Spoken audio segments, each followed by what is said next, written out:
Like and subscribe right now, or this will be in your bed tonight.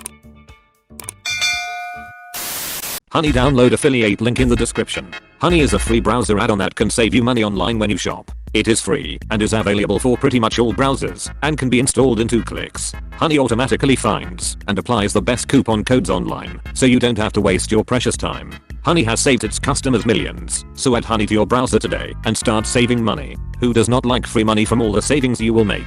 Download Honey today with the affiliate link in the description below. Hello and welcome back to ProRevenge. Before we start, please scroll down and click like and subscribe with notifications on. This means that you will get more videos from me. Fun fact, over the last week I have not gained any subscribers, despite making daily videos. In fact, I have lost a subscriber. Where is my car? This is a long one of what happens if you really piss off a prankster. Some of the finer details may have been lost in time, as this story is about 30 wild, but I will tell it as good as I remember and have not changed anything of the spirit of the story. I work as a new paper fitter and was on a job where they were building a big office building of about 25 floors, smack in the middle of town, and was lucky to be on site both times when this story unfolded. So me and my colleague had to lay a 6-inch gas pipe for the building's heating. This was a 2-phase job where we first had to run the gas pipe into the building during the rough phase and install a valve with a blind for safety reasons, and then come back months later, just before they start heating the building, to install the last part and place the gas meter itself. Day 1, we come on site, and as you expect, parking is hell, as the building is in the center of Rotterdam, Holland. Me and 2 ground workers and equipment got dropped off, and my colleague parks the van 5 minutes away. We got told to report to the site manager, so we wait for my colleague as he was lead, and a lot more experienced than me then, and I was still learning finer parts of the trade. Under him, he was a nice easygoing patient guy who trained all the new guys, and when he is also there, we go to site manager to hear what he has to say, what he wants, and get the do's and don'ts of the site. We come to his office, and my colleague knocks on the door and gets in, and he is on the phone and tells us to get a coffee. He would be right by us. 15 minutes pass, and my colleague thinks he properly forgotten all about us, noting strange. Site managers are busy guys, so he goes to the guy again and gets told to wait some more. This happens 3 more times, and by the 4th time we are just about over an hour on site, and so my colleague has enough of it and walks into his office and stays there, as we can't wait all day. Then the site manager explodes. "Can't you see I'm on the phone? Wait outside till I have F*** time for you." My colleague: "Okay, so you don't want gas to your nice new building? Okay then, we are leaving again." And I explained to the gas company why we are leaving here now. Good luck getting gas anytime soon. No one shouts at me like that for no good reason. After having me wait for over an hour, he walks out of the door and tells us we are leaving. We start walking, and outside the site manager, from here on named the ass or douchebag, catches up to us and start to humbly apologize and says that the job is a mess and so on. Colleague accepts his apologies but tells him that the next time we are gone, we talk about the job and get our intro of the site. Little explanation why the guy was suddenly so nice to my colleague, as we were just lowly contractor workers and hired by the gas company. The people at the gas company are nice people to work for / with, and mostly always willing to help / cooperate as much they could. But if they would hear what the guy did, they would side with us and take their time and enforcing all the rules. Also, he would have had to pay our day that day, as commercial connections have to pay for installation labor and materials, and they could be nasty if they wanted to be, as they knew you needed them. They did not need you.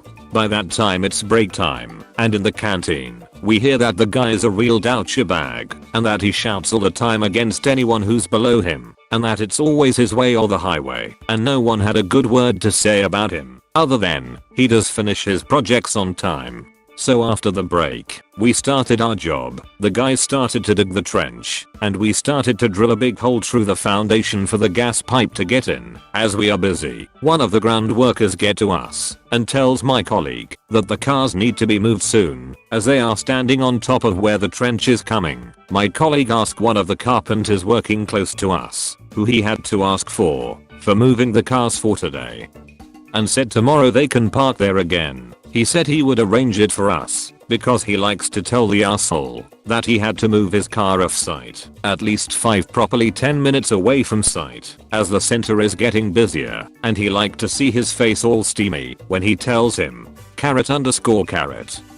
But after a minute or so, the guy comes back and asks if we are in a real rush. I said to him, nah, we still need about 30 minutes, but lunch is in 45, so after lunch is also fine with us. He says okay, and even today I can still see him grinning from ear to ear, with eyes that says that he is up to no good.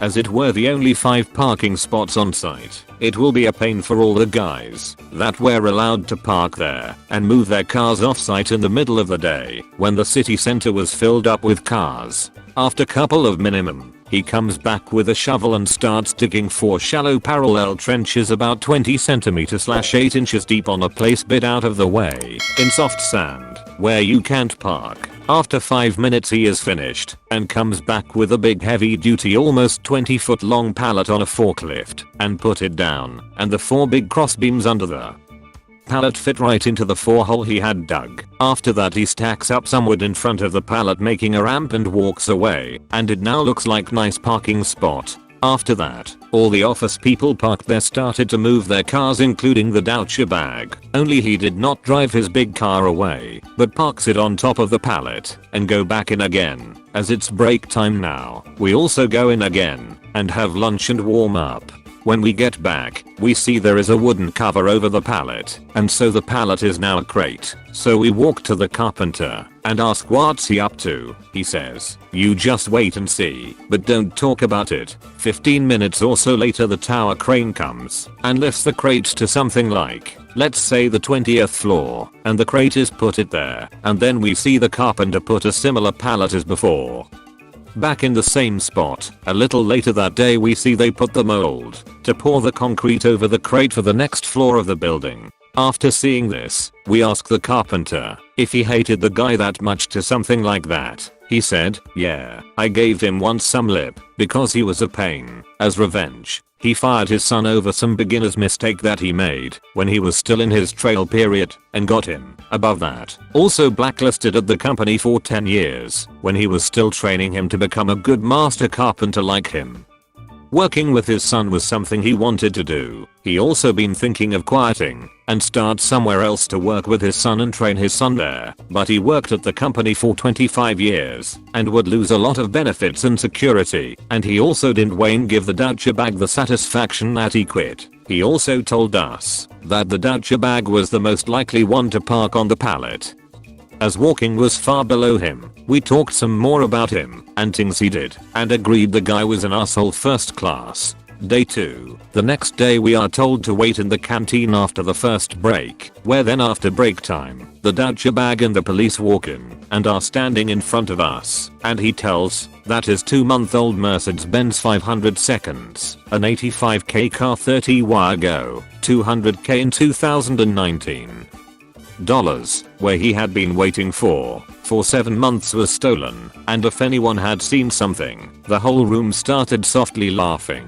After that, we got also questioned by the police as we worked close by, but we also said we did not see a thing as we were not paying attention. We finish what we have to do and are finished that day. We go back to our shop and have a laugh about the car on our way back, thinking this will be the end of the story. Forward about 8 months or so, the outside of the building has been finished, and we come back on that site to finish up the last bit of the gas pipe and install the gas meter itself. So this time it's only the 2 of us now on this job. We go to the site manager, who is now very friendly from the start with us this time, and we briefly discuss what we are going to do, and we say that if everything fits we are done today, as all are prefabbed in the shop.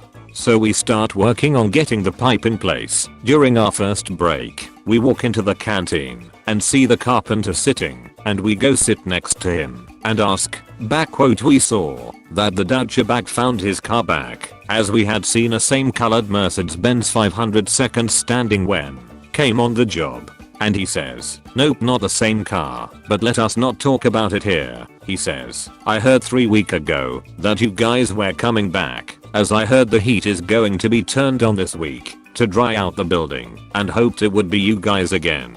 After the break he tells us to come with him and we take the lift to the 20th floor and there he opens a locked big office room with working space for about 1,520 people and there he stands the Mercedes-Benz 500 seconds, all polished up and all on a finished floor and standing on 4x8 meters/yards or so of some nice looking red carpet surrounded by 4 big lamps like it was on display in a showroom. We both looked at him in amazement and asked him how he had done it. He told us the whole story from beginning to end. After we left last time, the crate had just been standing there all the time. He only covered it with plastic and had put labels on it that the crate could only be opened after the building had a dry-in status. Things they do more if the equipment is hard to get in later. And that sometime later he jacked up the crate and put it on stands when they were pouring the finishing floor, and after the floor was hardened he had lowered the crate and they had filled up the holes.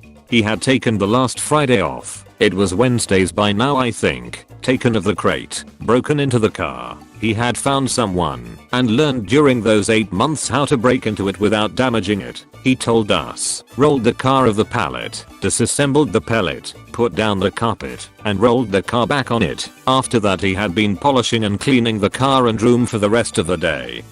He even had gotten a spray can of fresh car smell and used it in the car and changed the parking money for useless foreign coins just to piss him off. He told us that foreman of the floors was a long friend of his and also hated the douchebag's guts and was his only accomplice and no one else knew what he had done and that we were the only other ones who knew what he had done, so he liked to share the experience with us and told us 2 weeks ago douchebag had gotten his new Mercedes-Benz 500 seconds as we had seen it outside, and all this time he had been riding in a small 200 series loaner he did not like. He said it's now the right time to give him his car back, and he told us that he had postponed his revenge a week just for us. He then asked us to take a couple of photos of him sitting in the car with a blow up doll next to him and him hanging over the hood, as in about 10 years he would be retired and the statute of limitations would have then run out and he would have liked to then give the photos to him.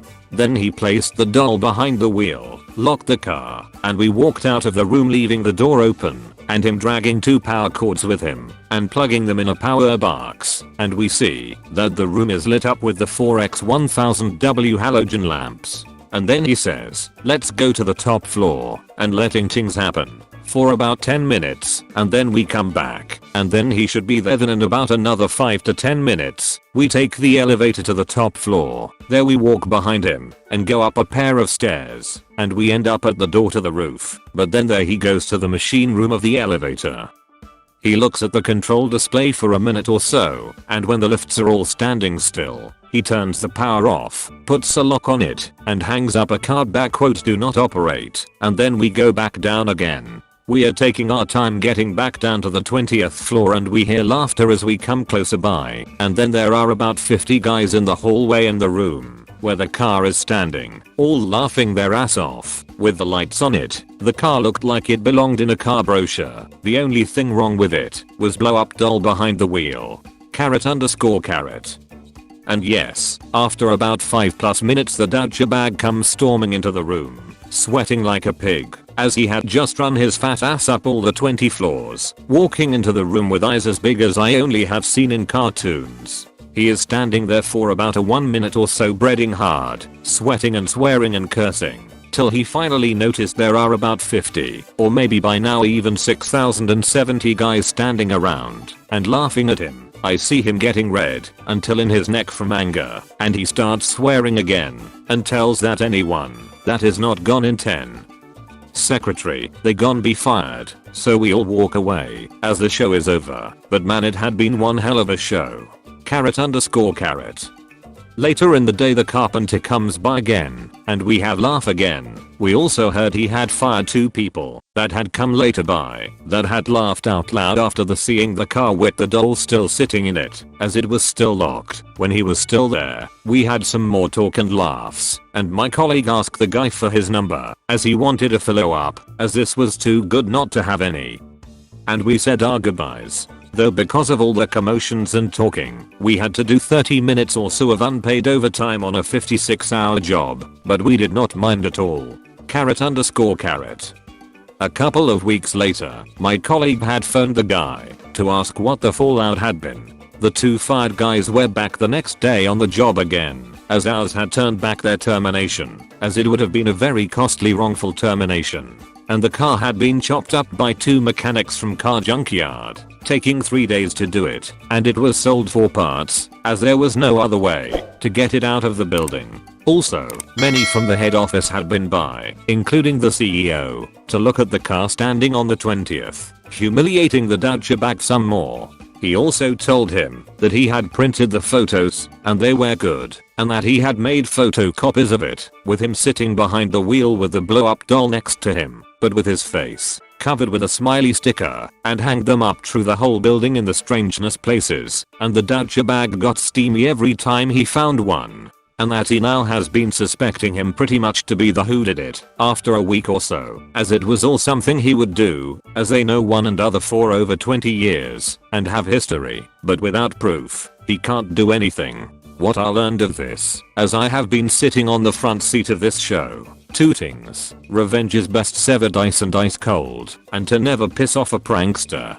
Greetings M. Edit. I forwarded the link to this post to my old colleague, retired now, True WhatsApp, and he remembered some extra details that I now have added. Honey, download affiliate link in the description. Honey is a free browser add-on that can save you money online when you shop. It is free and is available for pretty much all browsers and can be installed in 2 clicks. Honey automatically finds and applies the best coupon codes online, so you don't have to waste your precious time. Honey has saved its customers millions, so add Honey to your browser today and start saving money. Who does not like free money from all the savings you will make? Download Honey today with the affiliate link in the description below. Thank you all for watching to the end of the video. But before you go, please like and subscribe for more. Not many of you at all that watch are subscribed or like the video, and this makes me unsure if I should continue to make more content or not. So if you want more content, please like and subscribe. If you don't want to miss out on any future videos, click the bell icon next to the subscribe button. Also, please give me some feedback in the comment section about what I can do better, because not many people comment on my videos, so I have no idea of people's opinions of thoughts about this YouTube channel. So yeah, that's all from me. If you have subscribed and liked the video, please consider sharing the video with your friends. Thanks and bye. I'm still doing daily uploads, so hope to see you in tomorrow's video. Bye.